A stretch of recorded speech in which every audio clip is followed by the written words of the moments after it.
Please join me in welcoming Ming Fung.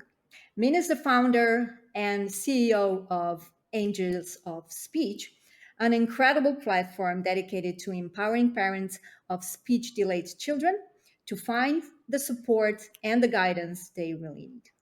He's transformed the lives of hundreds of families across Asia and America, helping kids with the most challenging speech delays, including nonverbal cases, and help them make real breakthroughs. After over a decade of experience working in private clinics and schools, Ming he realized something huge. Parent education is really more powerful than any clinic work. And that's when he decided to turn his entire focus to online education, helping parents achieve results with their child's speech that they never thought it's really possible. What truly sets him apart is his relentless drive to build lasting change, hand in hand with parents. I'm really happy to have you here with us today, Ming. Welcome. Thank you, Spella. It means a lot. That was a really good introduction. I'll add nothing to that. Thank you. Appreciate it. So let's first start with this.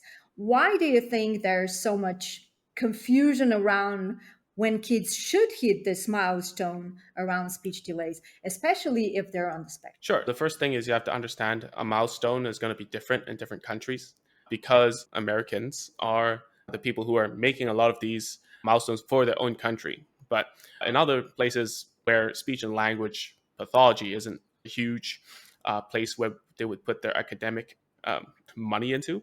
So therefore, the milestones will vary, and we will start using other countries' milestones as a thing to do it. The second point is that milestones is supposed to be a symptom. So a lot of times we have to see all the milestones together to get a good picture of the child. And the milestones are for a purpose of whether they are delayed or not. It's a binary decision, especially if they're on the spectrum. There's a huge chance that they're delayed already. The biggest problem is that parents and sometimes teachers, therapists, professionals, they would zoom into particular milestones. And milestones shouldn't be isolated. They should be used to see as a whole and to make a educated guesstimate around what is the language age or where their speech is at what level. So when you say, oh, should they hit these milestones? It's just a symptom.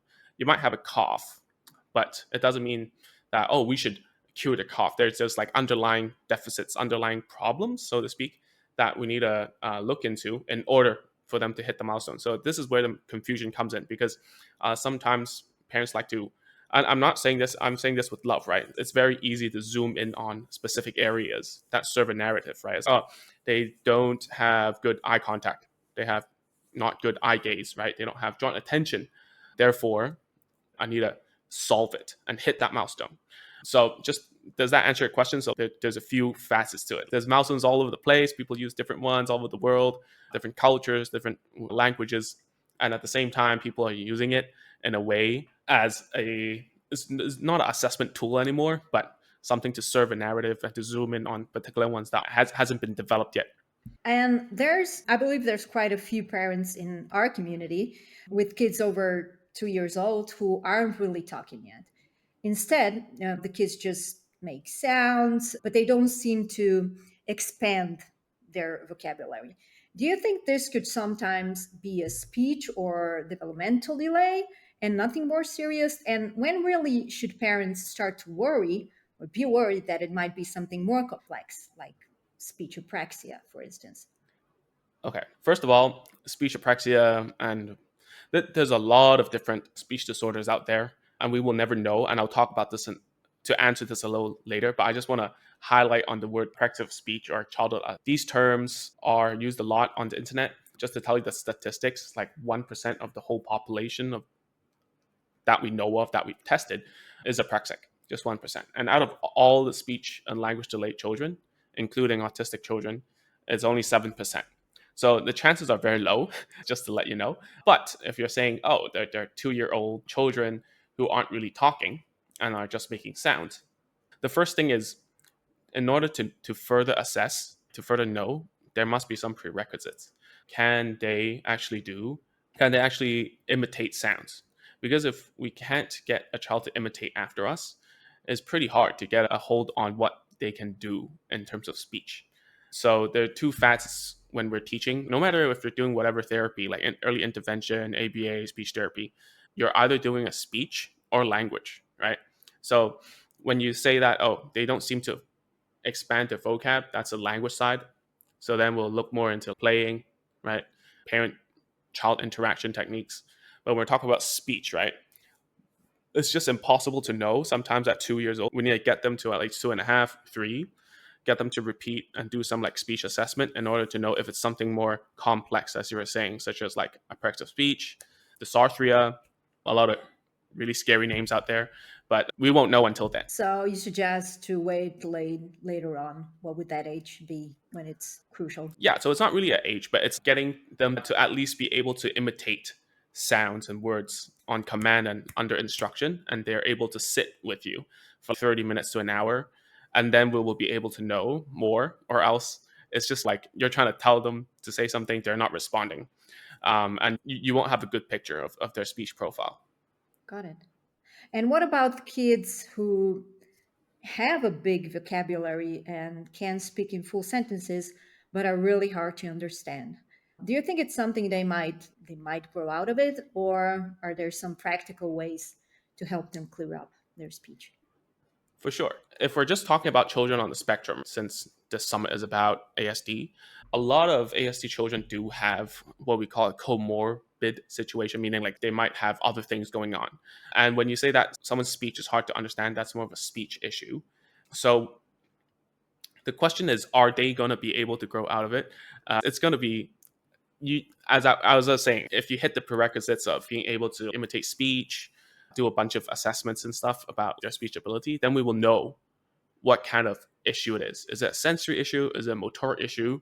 And these are usually what we call disordered, right? So it's ASD, right? Autism spectrum disorder. Why is it called disorder?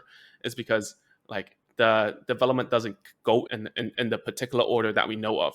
So when it's disordered, there's a high probability, and I'm just saying it, is that children usually will have a difficulty growing out of it because there are underlying problems, right? Whereas if it's just a delay, then most probably there should be an age where to become a lot more aware of the sounds and they're able to go out of it. But then when we're speaking about autistic children, it's a fairly high chance that we would need to intervene. And there would be a lower chance that they'd be able to do it, grow out of it themselves because they don't have the awareness, especially if there's like a sensory motor component towards it, which is a high probability with autistic children. And you were saying like practical help ways, right? Yes. Sorry. Yes. What would be those? So again, you need to know the root cause of it. So if it's a sensory motor thing, then we need to deal with the sensory motor first before we even get to the speech. Some practical ways, and I wish that I could just tell parents, oh, just do A, B, C, and D, and they'll be fine for speech. In terms of language, we can say that that's easier, but for speech wise, like getting like correcting mispronunciations, getting them to have clearer speech, you really need to know the underlying problem. My practical way, which is not very helpful, is to go see a speech pathologist if you can within the area, get an articulation assessment done. So at least you know what sounds there aren't, their repertoire. And then we can go ahead and think about what sounds to target and how to help them. And work from there. What about nonverbal kids? If they're like 4 or 5 and still not talking, should parents then be really worried? We hear all kinds of stories. Like the kid didn't talk, didn't say a word for years, and then start speaking in full sentences. What's your advice to parents of nonverbal kids?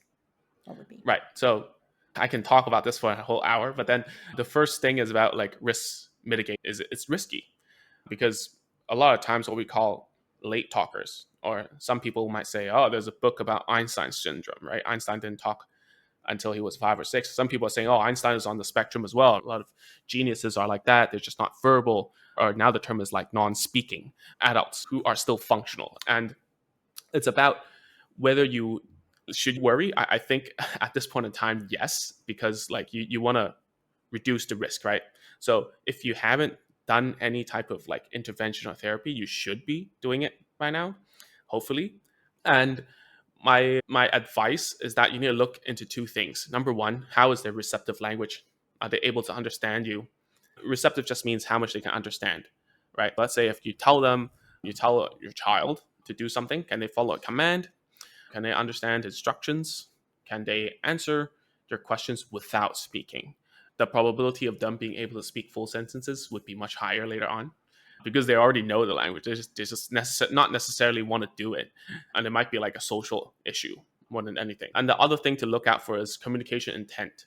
How, especially for autistic individuals, do they actually have intention to want to communicate with you? If they have a low intention, then it might not be actually a language problem. They're nonverbal by choice, right?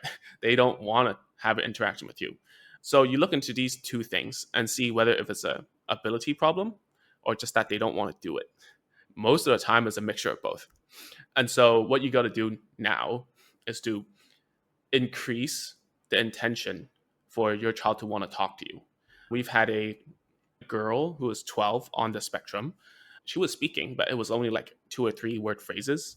So what happened was like every time the mom came over, she would say, "Mommy, go upstairs." She didn't want to talk to her, like very low intention. But then her receptive language was pretty good, so she would understand a lot of stuff. The first thing we had to do was, of course, go in and teach the child to like want to play with the parent. And I have another story as well that's really short. So basically, child's not speaking, and then but she could type on her phone on WhatsApp. So we used that as a therapy tool and asked her, why don't you want to talk? And then she's like, I don't see a point. I can talk to you on text. So you have to align what you want, what the child wants. If it's not aligned, then you have to find a thing that will pull them into your world, right? Which is easier said than done. But most of the time, children on the spectrum, they do have things that they really like. So then you have to find those and try to make it into a communication thing so that you can enjoy your time together. Brilliant. And when it comes to reversing speech delay, you say Mhm. that parents should take on a coach role, right? So, what are some practical ways that parents can coach their kids? Like, for instance, how should these sessions look like? How often should they do them? And how long? And maybe also, why would you say that this approach consistently gets results? Sure. So I'll start off with the practical ways. Like how these sessions should look like is that because parents aren't trained therapists, and a lot of things, sometimes if you go, not sometimes, but most of the stuff you see online about speech therapy for autistic children nowadays is very vanilla. For instance, follow the child's lead, listen to them, get down to the level, don't ask so many questions. Those are all really good suggestions. But if you're doing such a naturalistic approach with a person who is on a spectrum, if you're not skilled enough and you're not quick on your feet, you don't know what to say, what to describe, how to follow the lead and bring things onto the table so that you can get the interest and sell a toy without being salesy, which are all like therapy things that we have to learn when we just started. So the session should look very simple. There should only be one goal, because a lot of times I see parent coaching with other therapists. Why it works with our company agents of speech is because we only focus on one goal, right? A lot of parent coaching out there might be a whole stack of goals in a file, and they have to write it back, and then they have to scan it and have a Zoom call like what we're doing right now and discuss through it. But then what it should be one goal that is something that pushes a lot of dominoes. So we were talking about milestones, right? So in speech therapy, in the therapy world, we don't target milestones. We target a skill that will target a bunch of things that will help the child achieve the milestone, right? So we choose one thing that might be the lead domino, right? For instance, when we were talking about speech imitation, that's a really good goal to shoot for, right? Answering who or where questions, that's a really good goal to shoot for, right? Getting a child to understand how to do a play routine is a very good goal to shoot for. When the session should look like we do one thing and it should be 15 to 20 minutes at a time, right? And then we get a child to sit with you because we don't want them to be going all around the house. That requires a lot of skill. If you ever had a therapist come to your house, you will see that they're all over the place. They're doing a lot of language goals here and there, but you won't have the knowledge to observe and write down what they're doing. But the structure is for the parent, not for the child. so to speak. All right. So how often? It should be daily, 15 to 20 minutes.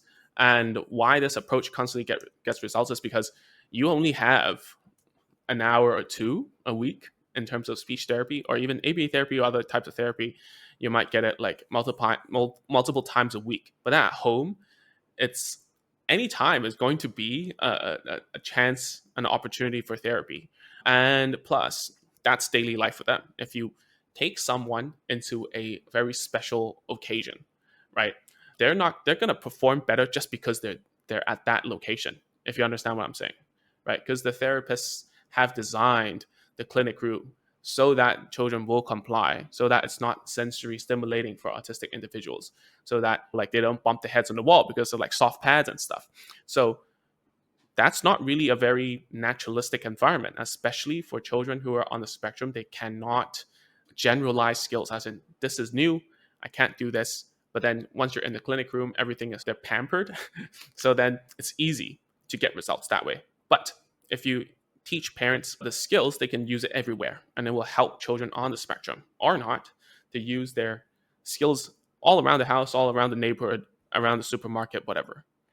It's brilliant. I know a lot of parents are involved 24/7, and this must be really draining. That's why they maybe might prefer therapy, thinking they don't have the energy to do it or the knowledge to do it. How would you encourage them to give it a go themselves? Yeah, for sure. So that's a really good question. And I just want to say it here: therapy and parent work is not mutually exclusive, meaning it needs to happen together.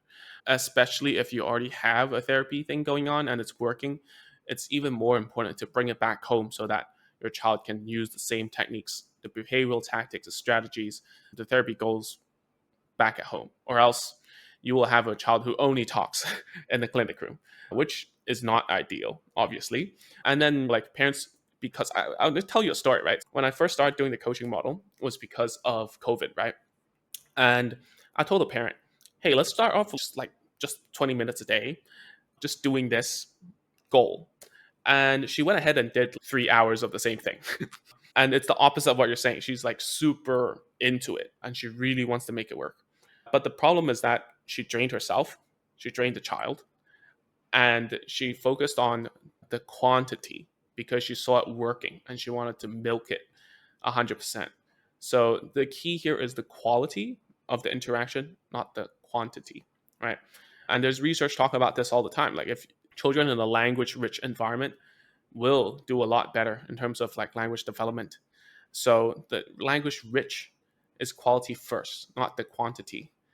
Because if you give a bunch of, you keep on saying things that are too hard, too difficult, or like in a bombarding manner, it's not going to help the child because it becomes background noise and they start ignoring it. So, what I would say parents to give it a go is that think about think about how to be effective. It's not about how much you do something, it's how you do that. Because there must be someone on the internet in the world who has done the same thing that you wanted to do, including teaching a child to talk. So, from our data, from our knowledge, teaching parents, is that 15 to 20 minutes is more than enough every day, as long as it's really high quality. So it's better to be consistent, have it on daily basis, whether and to have 2 hours daily, right? Yeah, for sure. For sure. So for parents, dealing with speech delays can be super frustrating and sometimes even scary. Trying to handle it themselves doesn't always work, and it can be tough to know that how to help without making it even worse. How would you advise parents to gradually step up the difficulty without adding to their kids' frustration? Yeah, so that's a great question again. So we have to think about it comes down to the parent's understanding of the child. So there's a few aspects that we have to think about. When we're teaching a child to do anything, especially children on the spectrum, we have to do things gradually, right? And as you were saying, how do we not add it to the frustration? As I was saying, a child or anyone, they don't want to do something because of two reasons, right? Number one is that they don't want to do it. Number two is that they don't know how to do it. So if it's something that is within our reach to do, within my capability to do, right? I have no incentive to do so, then I would also be frustrated. Why are you making me work overtime? But the other side is also true, right? If it's something I really want to do, but it's too hard, I would give up. And usually it's the mixture of both, as I was saying, right? So how do you do it is you need to know what makes your child click, right? What can motivate your child? If it's something that is in the ABA world, in the applied behavioral analysis world, it's a little frowned upon nowadays. But something that is useful is that you can grade what is a good activity or reward or toy that would make sense, right? So you leave the hardest tasks with the highest type of reward, right? That's number one. Number two is to know what your child's current language level is at, right? So a parent who is she actually lives in USA, and then she was homeschooling her child for I don't know 6 years.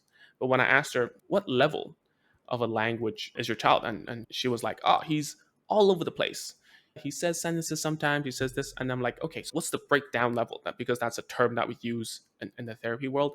And because I thought, oh, she must have done she's done thousands of dollars in terms of like parent education for herself. And then I told her, you don't know the breakdown level? No wonder he's frustrated when you're trying to get him to do really long things, right? So you need to know what's the sentence length, right? What concepts he doesn't understand, what types of questions will make him stutter, will make him not know what to say. So it's a balance between the reward and the language level that you're shooting for. So that therefore, when you're trying to gradually step up without getting them to getting frustrated, is number one, are you giving them enough incentive? And number two, is the task too easy or too hard? Most of the time, it's going to be too hard. So you need to do both. Nice. So when we talk about engaging kids with things they like, what if the kid loves watching, for instance, Miss Rachel? Is it? Yeah, Miss Rachel. Yeah. Does that count as good practice with repetition and language, or is there a reason we should keep screens out of this practice? Yeah. So Miss Rachel is great. The way that she interacts with children over a screen is at a masterclass level, I would say. But I would say it's still, I'm talking with you over a screen. I'm able to have a two-way communication. But is Miss Rachel able to have a two-way communication with the child? Probably not. So if your child likes to watch it, it's not, so to speak, a good practice because then the use of the language would be tied to the screen. And that's why a lot of our clients, when they first came, they're like, oh, my child can sing ABC, can recite numbers, they know the planet names. When Miss Rachel asked him to fill in the blank, they can do it over the screen, but in real life, they can't, right? Or it's really out of context, especially for children on the spectrum. They would use the words in the wrong contexts that us neurotypical people would think, ah, that's strange. I wouldn't say that at this situation. Is there a need to keep the screen out of it? Yeah, I think there are situations where we must engage a child in something else in order for us to do something, right? I'm not a parent yet, but I can see from my friends and like all over in the malls and whatever, like whenever something happens or you have to run an errand or whatever, you need to engage a child. Then okay, then you got to use a screen. But I would say try your best to use screens as a reward instead of something that's free or a distraction. So that's what I usually say, and that's how we usually cut out the screen time with our clients, right? And to use it as a reward, they must say something, must do something in order to earn the right to have it.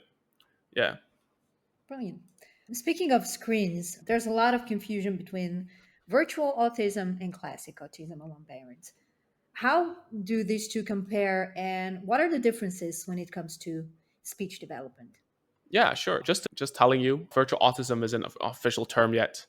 As of right now, we would still call it not a real term, and a lot of parents will get upset when those two are talked about with each other.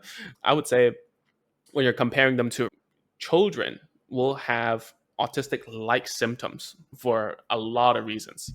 Like some people are saying, and it's not about saying, I see it myself, right? If there's a lack of language rich environment, like language poor environment, a child will also have autistic like symptoms. If a child has hearing loss, which is a huge thing, like if a child has a glue ear or what we call middle ear infection, you can see autistic like features there as well. And same as a lot of other, I'm not going to go into it here, but then virtual autism in itself is just a language poor environment without enough social interaction, and then you can see autistic like features within the child. And I've seen it myself. All right, nowadays everyone's holding a screen, including us.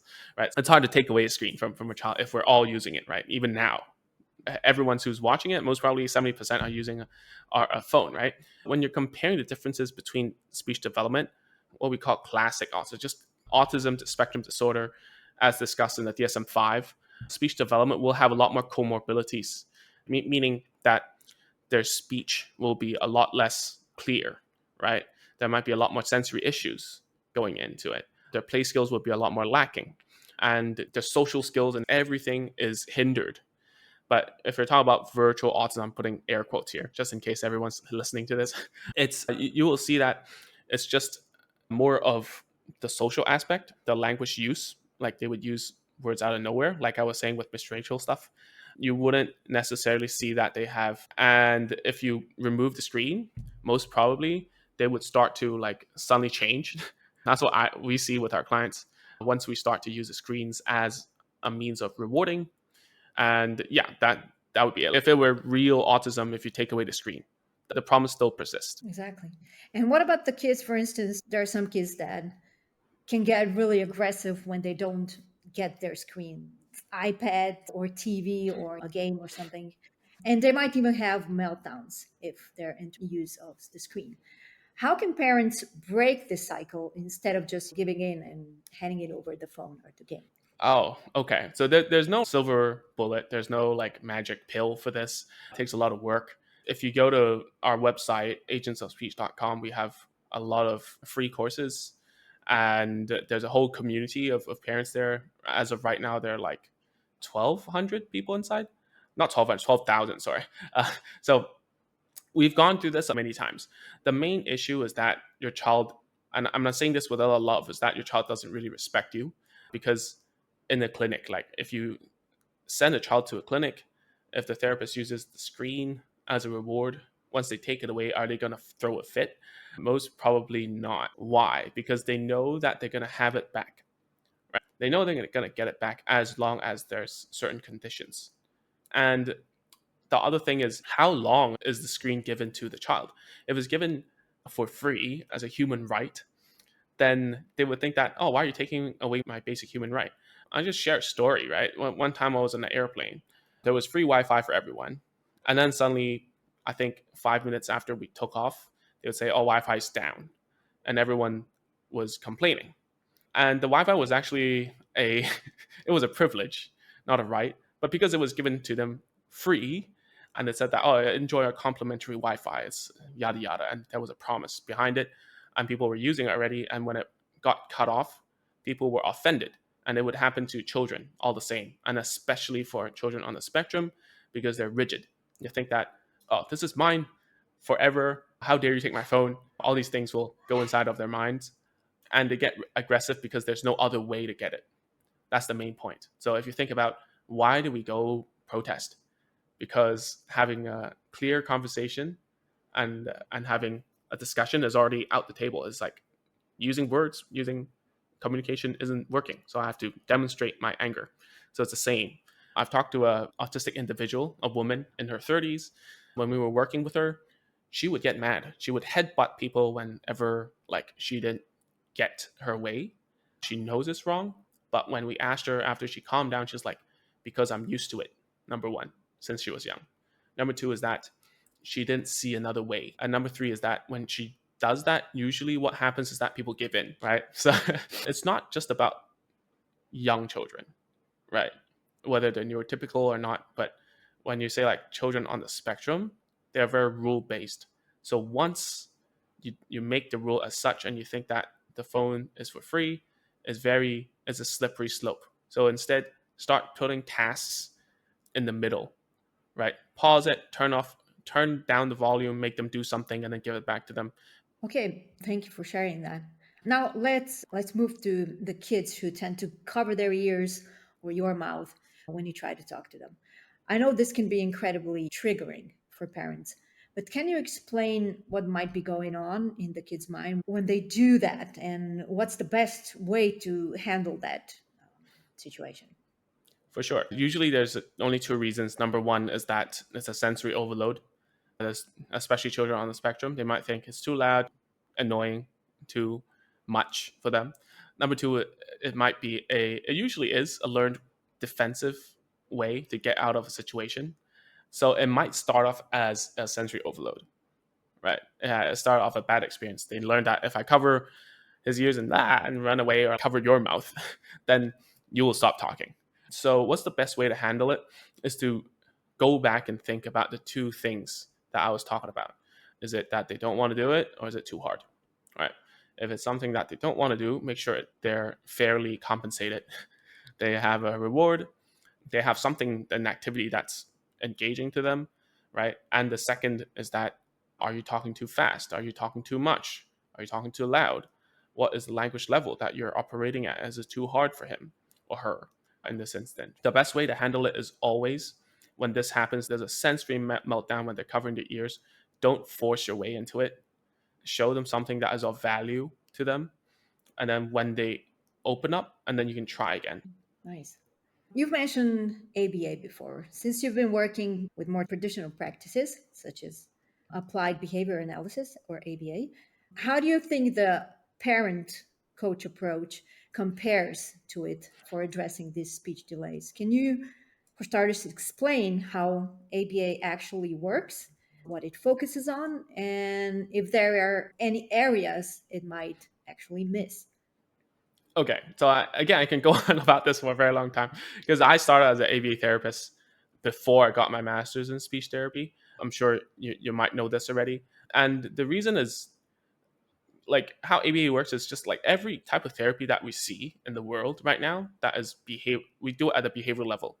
No matter if it's speech therapy, occupational therapy, physiotherapy, early intervention, we use the same principles. And like how it works basically is that ABA is all about effective learning. Like you find an incentive, a way to teach a client to do something, and that can be everything. And they may or may not be focusing on communication. So some clients will tell me, "Oh, in America, ABA is more about teaching them how to sort colors or whatever." That might be a cognitive task that occupational therapists would do more of. And ABA is just like once they find how to get a child on the spectrum to do the things that they want to do effectively, they will teach everything and anything under the sun, right?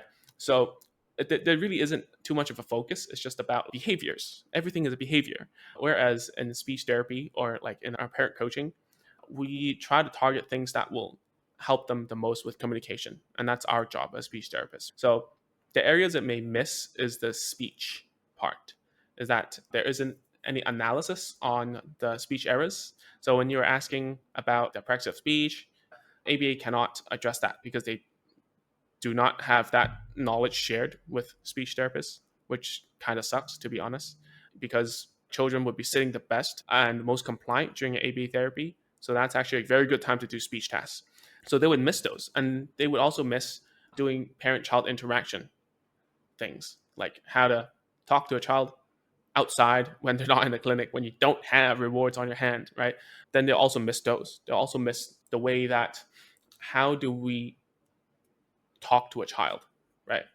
How do we talk to them so that they feel not, you see, maybe a lot of times they use a lot of behavioral strategies that make it easy for the therapist and the child to follow. But then once there's no structure, everything falls apart, right? Especially for children on the spectrum. So that's something that they miss. And I feel like more and more now, as the focus in modern day therapy goes from structured towards more free play, more naturalistic, and so on, maybe it will miss on some of those parts, which gives it its effectiveness. Brilliant. You often also mention something called Gestalt language processing, which, for those who maybe don't know, is basically when kids learn language by memorizing whole phrases first and then move on to single words, right? Yes. A lot of parents think kids with autism might learn better with phrases instead of just words. But what would you say? What does the research really say about that? Yeah, so you've really done your homework. So good job about that. Like Gestalt language processing is a very hot term nowadays. There really is a lack of research actually. It's like half. It's not really that much of a evidence based thing just yet. And some people would argue with me to death about this. And it was something that was like mentioned in a book in the 1980s by someone called Ann Peters, and then a speech language pathologist scientist person called, I'm going to butcher his name, I don't really remember how to say it, Barry Prezant. He made the stages. He made it into 6 stages of Gestalt language processing. So the data tells us, the research tells us that like everyone learns language in 2 ways. And I've talked about this in some of the videos and the courses inside of our community, which you can just go to agentsofspeech.com to go check it out. Basically, Gestalt just, it means the whole thing, the sum is more than the parts. That's what it means in psychology and English terms. Not sure what it means in German. But anyways, so people will learn in a Gestalt manner and an analytical manner. Analytical means just Lego blocks. I learn subject, verb, object. I learn the verbs. I learn the nouns, adjectives, whatnot. And then, as you were saying, Gestalt just means learning whole chunks of phrases. Now, I don't know when it became a thing where we only do either, because in traditional speech therapy we do both, especially for autistic people. Because, and I'm getting quite passionate about this, because everyone who is on the spectrum will need phrases that are functional to their everyday life in order to survive. And that's where the Gestalt processing comes into place. And don't even talk about people on the spectrum, even us. If we go to a foreign country, there must be phrases where we must learn in order to survive, right? If you're going there for travel, even, right? If you go to Spain, you must know how to say how much. Even I know it, cuánto cuesta, right? Just because I had to remember in a Gestalt fashion. So we do both. We cannot do either or. And there are people who are saying that, oh, because like autistic people, they learn well this way, that's why we have to teach them this way, which is right, but only for the functional things. Because as we go on, just imagine how many iterations of how the number of phrases we have to teach a person in order for them to become fluent in the language. That's why autistic people will say things that are out of context, because they're using a phrase that means the same thing in their mind for a certain use, right? So when they fall down, they say, "Are you okay?" instead of "I'm hurt," because when they fall down, the mom will say, "Are you okay?" and they learn that Gestalt. So it needs to be both. It cannot be either or, right? It's a mix of Gestalt and so right now people are going into extremes to talk about, oh, it's neuro affirming to teach in Gestalt manner. Well, we've always done so for the functional phrases. And so if you don't have those analytical ways of teaching a bunch of vocab, especially verbs, by the way, that they can use to create new sentences flexibly, then it's going to be a very long, extremely long time in language therapy. Because as we were talking about, milestones and characteristics are symptoms, but that doesn't mean that we need a, if you have a headache, I'll give you a Panadol, a painkiller. That's not right. We need to see what's going on. So we teach them analytical things. We teach them what's a deficit in their vocab and their morphology, like syntax, sentence structures. And then they will develop better in terms of the language. And then they'll hit the milestones. And not because they're milestones and their characteristics as such, and then we try to accommodate 100%. Because if we do that, we'll never get to where we want to go. Okay, we need to move now to the rapid fire questions. As someone who knows really both sides, what's the biggest difference in how Eastern versus Western cultures deal with speech delays? What would you say? I think the biggest difference is the wait and see mentality in a lot of Western institutes, especially with the pediatricians. They would always say wait and see. But whereas in Asia and Eastern parts of the world, it's always let's do therapy right away. So the huge difference is there. The second difference is one, the Western, like for instance, you were talking about ABA, right? Right now it's banned in New Zealand and it's not covered as insurance in Australia.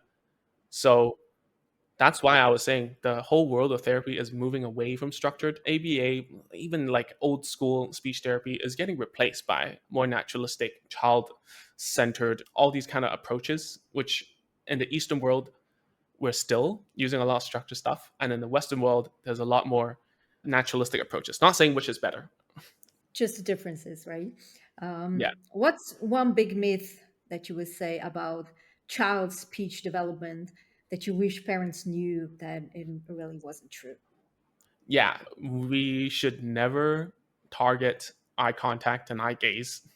That's not something that we should shoot for in terms of speech development, because a lot of parents will think, oh, that's the prerequisite. I need to get them because the milestone says so, right? Oh, that 6 months or 9 months, they need to be like having joint attention with you. So I'm focusing on joint attention or whatever. That's a misconception. That's not, that's a myth. I'm sure if you give your child a screen, they're going to look at it. So it's not a problem about attention and focus because they do watch videos, right? What was the most eye opening stat that you found on kids' speech development, would you say? Yeah, sure. So since we're talking about autistic children in this talk, I'll talk about something more ASD. So actually, the majority, 74% of individuals with ASD, they have something else going on in terms of their speech, right? This is a huge, a very big difference. If we're talking about neurotypical people, we usually only have one thing going on. The autistic clients that we have, a lot of them have other things like a speech disorder, right? Sensory issues, have so on and so forth. It's eye opening because, and that's why this summit is important because then you need to know how to deal with those comorbid things that are going on. Exactly. And on a scale from 1 to 10, how much does a busy parent or family schedule affect kids' speech? To preface this, I'm going to say if the child is predisposed to a language delay, such as a person on the spectrum, then it must be an 8 at least.